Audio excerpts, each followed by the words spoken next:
शिवाजी पाटील टाकेकर, कृपया आपण या दिंडीमध्ये कितव्या वर्षापासून येता आणि आपल्याला काय अनुभव आहे दिंडीबद्दल, एक आपले 2 शब्द मनोगत व्यक्त करा. श्री संत नारायणगिरी गुरु बाळगीर महाराज वडगुंपा माहूरगड यांच्या संयोजनानं नियोजनानं संत श्री बाळगीर महाराज गाडीपुरा नांदेड ते वडगुंपा माहूरगड 6वा वर्षी चालू आहे. 6 वर्षाचा अनुभव सांगत असताना मला जेवढा अनुभव आलेला आहे 6 वर्षात, तिथून दिंडी जात असताना नामस्मरण, चिंतन, प्रवचन, कीर्तन, भजन, आनंदपाठ, फुगडी, दत्तनामाच्या गजरामध्ये अतिशय सुंदर या पद्धतीने हा सोहळा पार पडत आहे.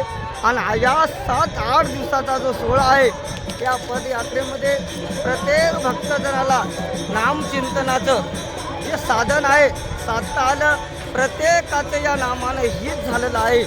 म्हणून दत्तनामाचा अगाध महिमा वर्णिताबाई नाही, बाळगीर स्वामी म्हणे बापूजी वंदित असे पायी.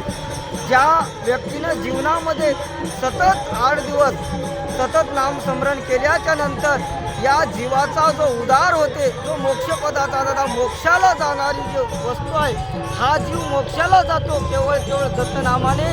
म्हणून प्रत्येक भक्तजनाचा उद्धार व्हावा या उद्देशानं दत्तभक्त परायण श्री गुरु नारायणगिरी महाराज, गुरु बाळगीर महाराज वडगुंपा माहूर यांच्या संगतीने, यांच्या सानिध्यातून किंवा संतांच्या संगती मनोमार्गागती 11वा श्रीपती येणे पण तो म्हणतो आपण, किंवा आपण संत संगे होय शांती, संत संगे आनंद प्राप्ती, संत महिमा आगाध आहे.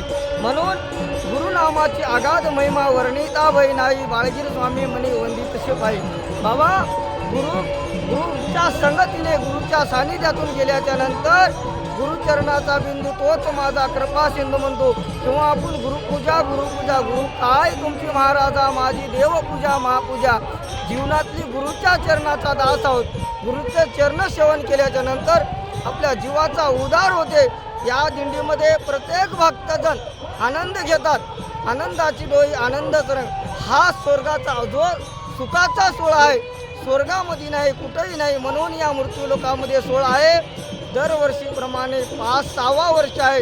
6व्या वर्षापर्यंतचा अनुभव आम्ही सांगत असताना आपल्याला अतिशय सुंदर नामचिंतन, सुंदर आश्रय त्यांच्या सानिध्यातून, गुरु महाराजाच्या याच्यातून जेवणाची सोय, सकाळची नाश्त्याची सोय, चहाची सोय, सायंकाळच्या कीर्तनाची सोय, भक्तजनाला झोपण्याची सोय, राहण्याची सोय, पाण्याची सोय. वाटेनं जात असताना फिल्टरचं पाणी दिंडीमध्ये आहे. कुठल्या दवाखान्याची सोय आहे. कुठंच एका मिनिटाचा सुद्धा, एका क्षणाचा सुद्धा कोणाला त्रास झाला नाही. अतिशय सुंदर असणारा त्या ठिकाणी 8 दिवसाला दररोज महापूजा आनंदपाठ चालू आहे.